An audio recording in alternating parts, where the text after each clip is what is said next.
Suatu keyakinan apabila kita menemukan sesuatu. Nah, saya terus terang aja kalau bicara histori, saya nggak berani macam-macam.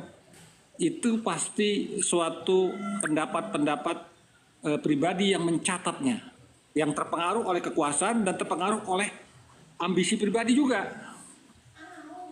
Nah, ini yang menjadi permasalahan-permasalahan. Saya terus terang aja nggak berani mengambil suatu catatan-catatan yang meskipun orang mengatakan ini mempunyai kualitas tinggi. Nah, ini oleh sebab itu saya punya sistem sendiri untuk mengujinya agar saya mendapat kepercayaan pada data yang dulu, data histori itu atau cerita-cerita pendek. Gitu aja. Sebenarnya tingkat kebencian ya tergantung orang benci Syiah ya karena dia udah apakah udah ngunci. Nah, masalahnya gitu. Hampir rata-rata orang membenci seseorang itu akan karena apa? Dia belum pernah menguji, tetapi dia udah pro. Nah, hatinya udah pro, padahal dia belum menguji. Itu yang harus diperhatikan oleh kita sendiri. Berbahaya itu. Nah, kita akhirnya masuk dalam alam kebencian. Itu aja, Gus Betik. Nah, ini kayaknya bahasnya ngerucut ke Syiah nih, Gus. Syiah kalau si nanti Bang Al bisa dilanjutkan Mas Jepri. Mau nggak? Dari asumsi ke kamusi gitu. Ya, lagi ada aktivitas di depan ini lagi mudah-mudahan sebenarnya kurang. Jadi sebenarnya ya udahlah. Sebenarnya poin inti daripada asumsi itu sangat sehat dan bagus. Justru itu adalah landasan dasar berpikir manusia itu.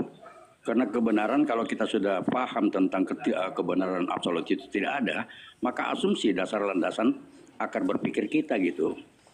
Jadi tidak ada, justru itulah sumber daripada dasar berpikir orang itu asumsi. Semua hal-hal yang kita dapatkan itu untuk mengetahui secara jelas itu didasari dengan asumsi. Jadi gitu, jadi asumsi itu sangat baik, sangat sehat. Cuman kalau sudah masuk di dalam sebuah pendapat, dua pendapat yang berbeda itu asumsi, masih asumsi loh. Masih asumsi.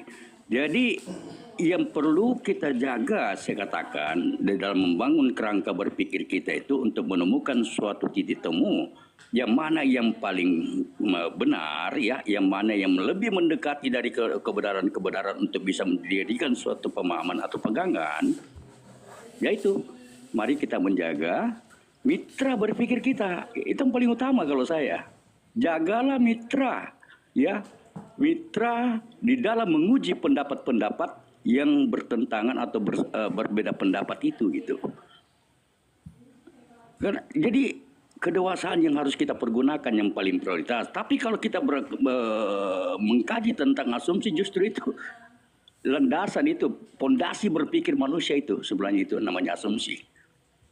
Gitu Gus, dilanjut aja lagi sementara ngunyah Gus. Mohon maaf, lanjut Gus. Mantap ini, Rocky Gerung TikTok baru dapat jabatan dari Kang Mas Jepri sebagai Rocky Gerung TikTok. Hey. Kang Asumsi, monggo silakan, waktu tempat kami persilahkan. Itu sudah dijawab tadi, puasnya di mana, nggak puasnya di mana, nanti nggak tahu Bang Ar. Fokus Bang Ar, kenapa asumsi itu dianggap sesuatu yang menjijikkan, ya, harus berdisiplin ilmu ini itu, menukil ulama dan segala macamnya. Itu nanti Bang Ar bisa lanjutkan, tapi kita lihat dulu apa tanggapan Kang Prof, apakah sudah puas dengan jawaban teman-teman tadi. Ada Kang Agustan, ada Kang Jepri, nanti Bang Ar. Monggo Kang Bro, silakan. Jadi saya melihat begini ya, sudah banyak orang, cuma banyaknya seberapa saya nggak punya data yang saya pakai asumsi dengan istilah banyak saja. Sudah banyak orang yang kadang-kadang itu tidak cermat tentang alat-alat dalam memahami sesuatu atau alat-alat pendekatan atau metode-metode pendekatan. Jadi asumsi, data, segala itu kan cuma alat. Sebenarnya Islam itu tidak pernah menghukumi hal-hal semacam itu. Fondasi dasar dalam Islam itu ditegaskan dalam dua hal. Dia amanah atau khianat. Itu hak atau batil. Itu sebenarnya antara asumsi dan data banyak dipandang seolah-olah derajat data lebih tinggi dari asumsi. Padahal data dan asumsi itu adalah indikator-indikator akademis dan indikator-indikator ilmiah.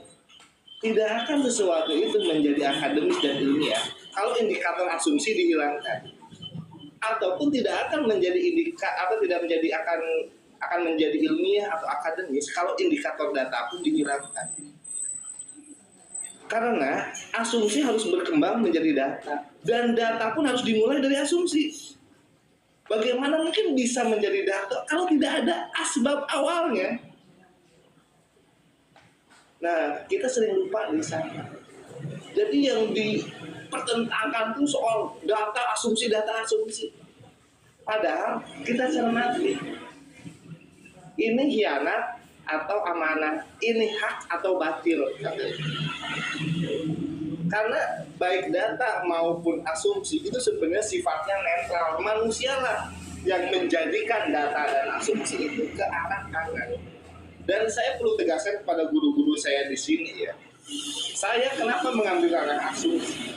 Karena saya ingin menjaga eksistensi ilmiah dan akademis kayak gitu. Karena sudah jarang orang yang mau gentleman mengambil ranah asumsi. Kalau sampai ranah asumsi ini punah, berarti punahlah akademis dan ilmiah itu. Dan saya menjaga kepunahan itu. Semuanya ingin bermain di tataran data gitu kan. Seolah jijik dengan asumsi. Padahal Anda tidak sadar ketika semua orang sudah meninggalkan asumsi, Anda sedang meninggalkan akademis dan ilmiah itu sendiri. Jadi saya ini termasuk segelintir orang yang mengorbankan diri, dicaci maki, dicela dengan asumsi ya, demi menjaga eksistensi akademis dan ilmiah. Begitu Gus, makasih Gus. Wallahu a'lam bishawab. Mantap. Bang Al, jawab. Keren, Bang Prof. Keren. Oke. Kenapa asumsi dianggap jijik dalam sebuah diskusi? Monggo, silakan. Aku kasih waktu seluas-luasnya. Oke. Saya mulai nangkap sekarang arahnya.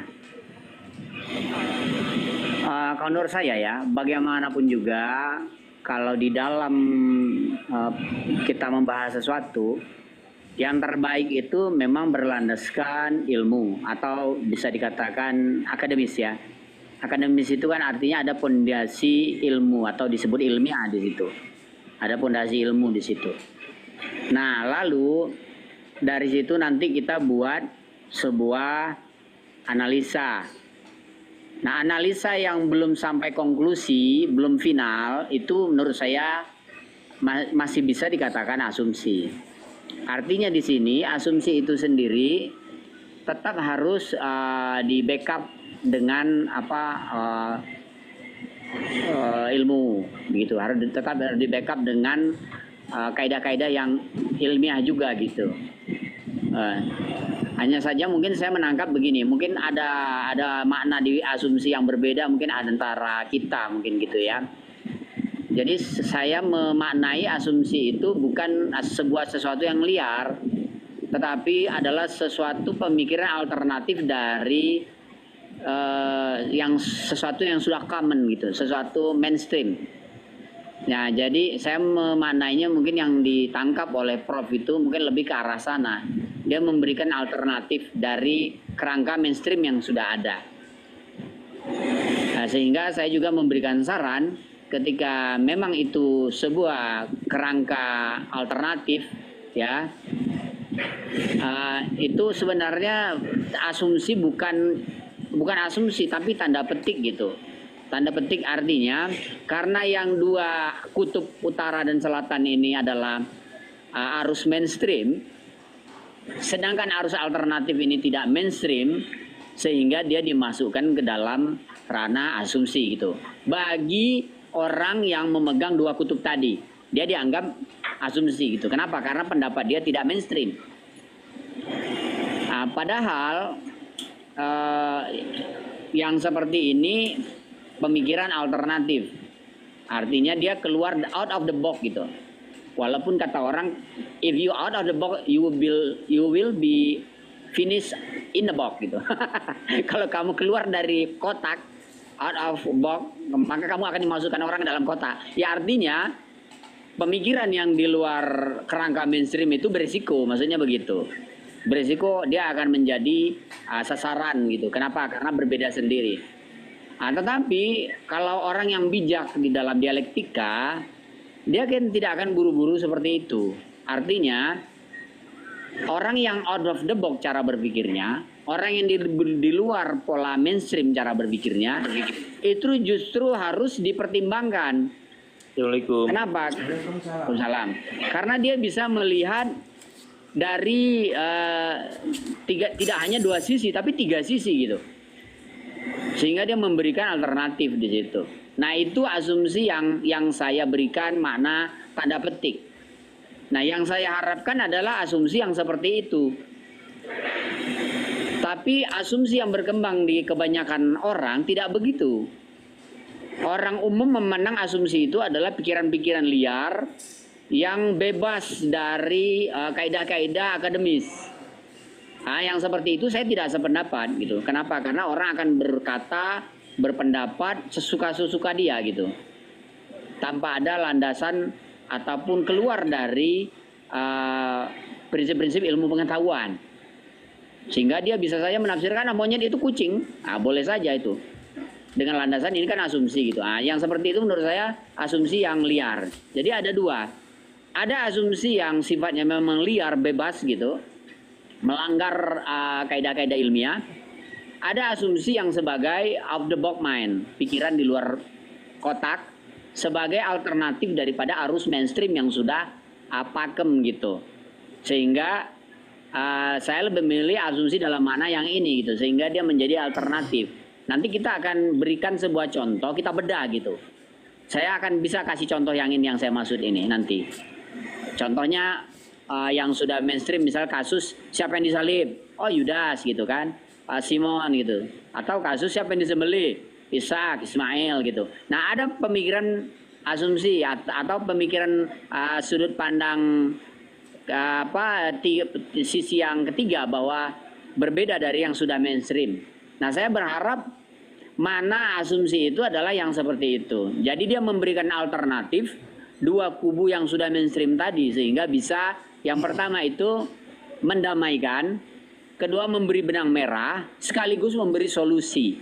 Sehingga ada poin yang didapat dari asumsi yang disampaikan tadi. Maksudnya begitu. Jadi bukan sebaliknya dia menjadi antitesis yang membuat blunder atau memperkeruh keadaan. Seperti asumsi liar itu akan memperkeruh keadaan. Nah yang seperti ini justru tidak kita harapkan gitu. Karena ini tidak masuk dalam ranah dialektika yang bermartabat gitu kalau liar. Begitu Gus. Oke, kalau menurut Bang Ar, apakah sesuatu yang mainstream itu pasti benar, yang anti mainstream itu salah, ataukah kebenaran itu tidak diukur oleh mainstream dan anti mainstream? Gimana Bang Ar? Oke, baik. Jadi begini. Biasanya perbedaan itu terjadi ya, mainstream dan anti mainstream itu ya terjadi perbedaan pendapat itu karena ada perbedaan penafsiran. Nah, dia perbedaan penafsiran, sisi A melihat satu sisi seperti 6 dengan 9 lah. Satu melihat 6 itu dari atas, satu melihat 9 itu dari bawah. Maka yang dikatakan asumsi ilmiah, dia harus mampu menjelaskan bahwa ini posisinya yang salah nih. Itu seperti orang buta melihat gajah itu kan. Dia meraba masing-masing sesuai dengan apa yang dia pegang. Dan dia akan mendeskripsikan itu sesuai dengan apa yang dia pegang. Padahal kalau dia bisa melihat gajah secara utuh, maka dia bisa menjelaskan bahwa tadi yang A memegang ekor, maka kamu bilang gajah seperti ular. Sedangkan si B memegang perut, maka dia bilang gajah itu seperti talen gitu, seperti gentong. Padahal yang dia pegang itu sama-sama megang gajah, hanya saja yang satu memegang 2 sisi yang berbeda. Nah, asumsi alternatif kalau dia berpegang kepada yang tadi saya katakan ya, boleh saja dia memandang dari sisi yang berbeda dari dua kubu tadi, tetapi tadi syaratnya dia mampu memberikan solusi, memberikan benang merah ya, kemudian menyempurnakan sisi-sisi yang hilang ya tadi. Sehingga apa hole nggak ada lubang tadi yang sehingga ada lubang yang bisa dia tutupi sehingga keduanya bisa menemukan linearity dari di mana ketersambungan dua informasi yang missing link itu. Begitu Gus. Mantap, mantap. Terima kasih Bang Al. Maaf Gus, Ya, silakan Kang Mas. Gus, maaf ini mau jemput anak ini Gus. Mau jemput anak jam 11 TK, biasa TK pulang jam 11, tugas ayah yang baik menjemput anaknya pada saat pulang sekolah. Siap, Ustaz. Nanti jangan lupa kembali lagi. Ya, tetapi sebelum saya turun, sebelum saya turun saya secara singkat dan jelas saja saya memberikan suatu pemahaman dari pemikiran, yaitu bahwa sebenarnya asumsi inilah dasar fondasi berpikir untuk beranalisa yang menghasilkan keilmuan akademis yang bersifat ilmiah. Dasarnya itu dasar fondasi berpikir kita, itu asumsi itu yang mengarah kepada analisa sehingga menghasilkan keilmuan akademis yang bersifat ilmiah. Itu asumsi.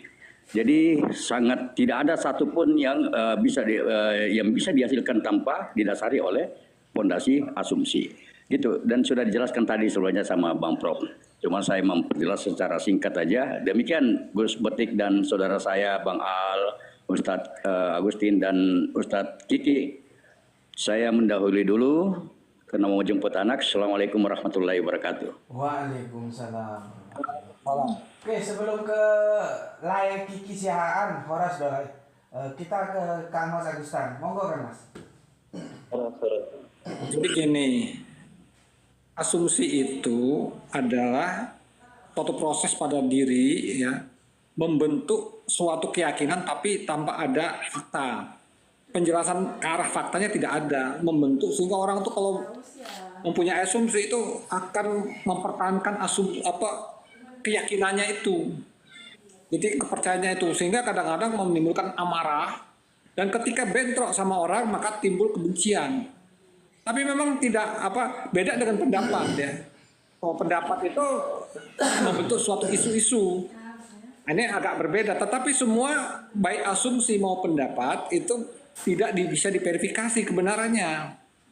Nah ini, tetapi memang kalau asumsi itu mengarah pada keyakinan diri selama pengalaman diri ya, sehingga membentuk keyakinan. Tapi kembali lagi itu, sehingga menggumpal, mendarah daging, membentuk, sehingga kadang-kadang ketika diucapkan asumsi-asumsi mereka, maka menimbulkan bentrokan dari yang memiliki asumsi pribadi, asumsi yang lain gitu. Maka timbul kebencian-kebencian itu.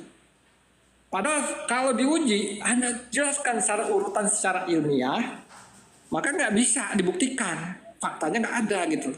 Prosesnya nggak ada. Tapi inilah memang kehidupan manusia memang gitu, sedemikian rupa membentuk asumsi-asumsi. Nah, kalau saya pribadi, pengalaman saya ketika bicara histori, saya nggak berani macam-macam. Itu baru asumsi-asumsi. Saya nggak bisa nggak berani menggumpal ke darah saya. Dia harus melalui ujian-ujian verifikasi analisis saya sehingga saya punya keyakinan. Nah itu mungkin ketika saya udah yakin itu akhirnya asumsi saya, tapi kalau saya selalu pengen fakta. Ini ada faktanya, ini berdasarkan fakta ini. Nah itu lebih enak. Jadi kita lebih netral. Tetapi kalau dia udah berpandangan satu mazhab tertentu, dia yakin menggumpal. Karena begitu dia dididik, terdoktrin semua, ya akhirnya emosi. Makanya kaum si A, kaum ini bentrok-bentrok terus, akhirnya timbul pertempuran. Ini adalah suatu kewajaran dari siapapun yang memegang asumsi. Itu aja, Bang Gus Betik. Oke, itu lihat di layar saya. Di layarku itu ada kucing kesayanganku, aku kasih nama Momo ya. Di samping, di atas kursi ya, ditumpukan buku-buku itu.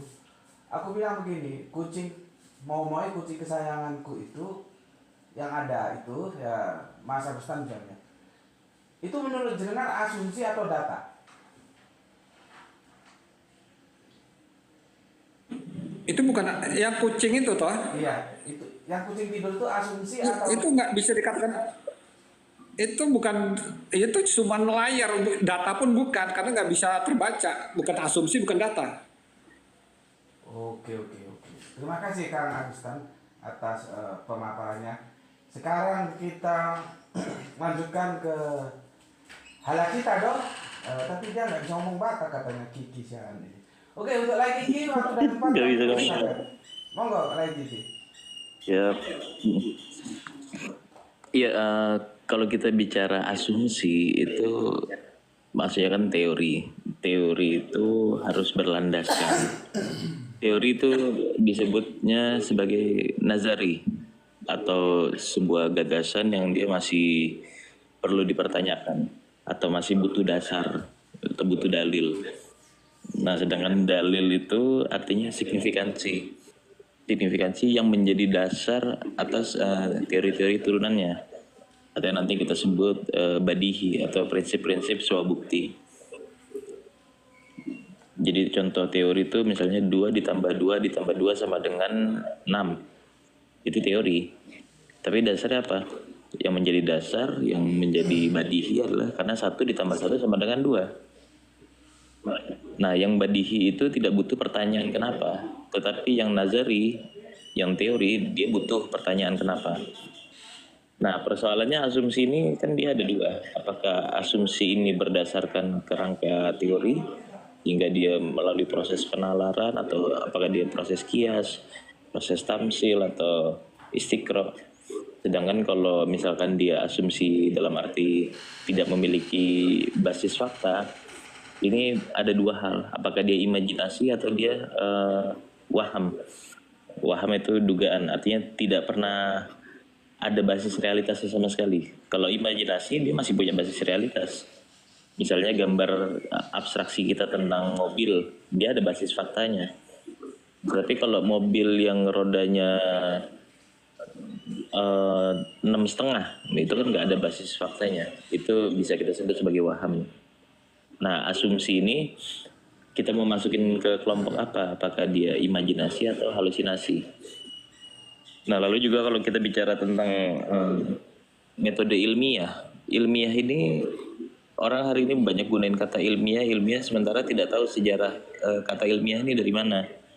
Karena sejarah kata ilmiah ini kan dimulai dari era positivisme, atau saat di barat itu kalangan materialism berusaha menceraikan atau mentalak 3 metafisika dan teologi.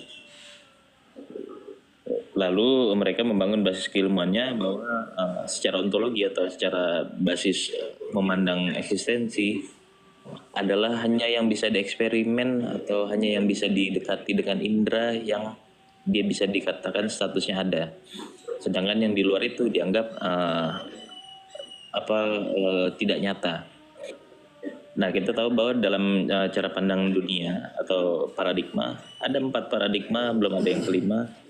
Yang pertama itu paradigma dunia teks, yang kedua baru paradigma dunia ilmu atau dunia sains, yang ketiga paradigma dunia rasio atau dunia filosofis, yang keempat itu paradigma dunia mistik atau tasawuf. Nah, keempat-empat ini akan membangun sistem pengetahuannya masing-masing atau epistemologinya. Bagaimana urutan pengetahuan, bagaimana mengidentifikasi keberadaan, informasi, data-data, bagaimana mengolahnya. Lalu akan menghasilkan basis-basis sistem logika. Nah, dari sistem logika inilah dia akan membentuk seni-seni argumentasi. Karena kenapa? Dia akan berargumentasi dari apa yang mesti dan apa yang tidak mesti, apa yang harus, apa yang tidak harus, apa yang valid, apa yang tidak valid. Nah, di sinilah yang perlu dipertegas bahwa kita ini beragama. Itu basisnya paradigma dunia teks atau paradigma dunia sains atau dunia ilmu. Nanti kita sebut ilmiah. Atau paradigma dunia rasio, paradigma dunia filosofis, atau paradigma dunia mistik yang nanti kita bisa sebut sebagai bapak-bapak kesadaran gitu. Nah, kalau menurut hematnya gue itu harusnya antar paradigma ini dia mempunyai interseksi. Artinya dia tidak hanya bisa dibenarkan pada teks, tapi dia juga bisa dibenarkan pada rasio, bahkan kalau bisa divalidasi secara dunia sains atau ilmiah. Dan yang terakhir dia harus bisa dipenuhi dengan paradigma dunia mistik atau pengalaman batin. Nah, saat pada keempat paradigma ini bisa ditempuh, maka itu baru sistem keyakinan yang holistik atau yang paripurna. Nah, jadi menurut hemat gue perlu berhati-hati dalam menggunakan ilmiah, sementara kita tidak tahu kerangka metode ilmiah itu apa basis paradigmanya. Karena agama dengan paradigma dunia ilmiah itu dua hal yang tidak kompatibel pada dasarnya. Begitu Gus Bentik. Gitu dulu. Oke, mantap, mantap. Ada Kang Agustan, ada Kiki Siaan, ada Bang Al. Nah, sekarang aku nggak tahu apakah Bang Al setuju dengan yang disampaikan Lai Kiki tadi terkait yang pengalaman batin. Biasanya pengalaman batin itu sifatnya pribadi ya, dia tidak generik ya. Lalu kalau dia digenerikkan kan bisa jadi masalah juga itu nanti. Monggo Bang Al, silahkan.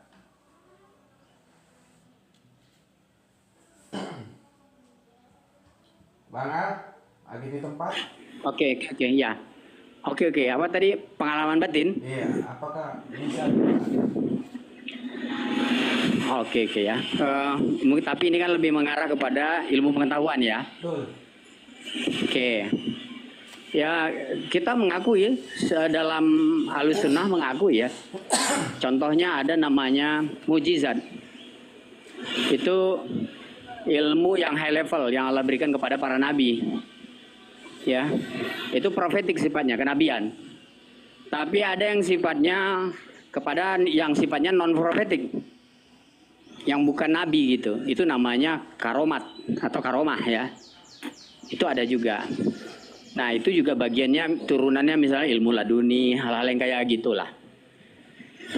Nah, tetapi walaupun begitu, kan ada parameter-parameternya ya. Sehingga apa maknanya itu kan sudah disepakati. Kalau yang namanya mujizat dalam Islam itu kan sudah clear. Itu profetik sifatnya, memang punya kenabian gitu. Nah, sehingga orang yang bukan nabi nggak bisa ngaku-ngaku punya mukjizat tuh. Kan seperti itu sudah clear. Kemudian karomah. Karomah itu sifatnya non profetik. Dia bisa saja terjadi pada selain nabi. Ya. Tapi sifatnya ilham. Dan itu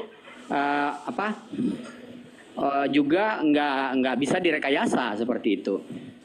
Seperti misalnya ada orang yang mengaku setiap saat bisa berdialog dengan Tuhan, padahal dia bukan nabi. Itu otomatis tertolak gitu. Karena itu tidak ada landasan, tidak ada basicnya gitu. Jadi kalau ada orang yang melakukan itu, dia hanya mengaku-ngaku saja gitu. Dan kemudian juga tidak terverifikasi bahwa dia memang berdialog dengan Tuhan misalnya. Karena ada orang yang seperti itu, dia mengaku dapat ilmu setiap saat dari Tuhan gitu, padahal dia bukan nabi. Ya. Nah, itu tidak bisa diinikan juga gitu. Itu bisa dikatakan asumsi juga gitu. Nah, jadi kita mengakui secara konsep keilmuan itu ada yang sifatnya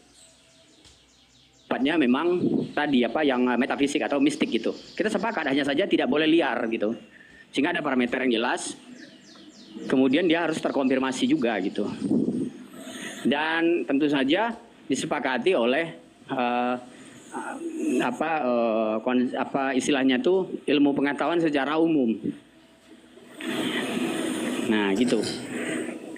Karena banyak orang yang dia mengamalkan konsep keilmuan dari konsep metafisik, tapi ternyata dia dapatnya dari setan misalnya itu. Contoh, ini saya kasih contoh ya. Abu Hurairah ketika pernah menjaga kurma zakat, ada yang bolak-balik pencuri datang gitu, sampai 2-3 kali kan. Dibebasin kali pertama sama dia, kali kedua tangkap sama dia. Terus si setan ini kan berbentuk manusia biasa tuh, dia jelma ya. Saya ajarkan sama kamu sebuah doa atau ayat katanya. Kalau kamu baca ini, kamu akan selamat dari gangguan setan katanya. Nah, kamu bacalah ayat ini katanya. Diajarkan ayat kursi dia, Abu Hurairah. Lalu setelah dilaporkan sama Rasulullah, Rasulullah tanya sama dia, kamu tahu nggak itu siapa yang kamu tangkap? Nggak tahu ya Rasulullah. Kata Rasulullah apa? Sallallahu alaihi wasallam mengatakan itulah setan. Jadi setan juga mengajarkan ilmu juga gitu. Tapi tujuan dia mengajarkan ilmu itu untuk kejahatan, melegitimasi apa kriminal yang dia lakukan, yaitu mencuri gitu. Nah, jadi di sini ketika kita berbicara soal ilmu itu ya, itu tadi, maka harus dilihat juga dari apa tujuan daripada ilmu itu sendiri gitu. Nah, itu satu. Itu kalau yang berkaitan dengan yang metafisik ya, tadi saya tanggapi. Ini sesuai dengan apa yang ditanya Gus tadi. Dan kita akui itu ada gitu. Itu ada ya. Hanya saja tadi ada parameter-parameter yang harus diperhatikan. Sehingga tidak semua orang seenak perut bisa bilang, oh saya bisa bicara dengan malaikat, saya bisa bicara dengan mungkar nangkir di kubur. Wah saya setiap hari bicara dengan Rasulullah seperti itu. Nah, itu.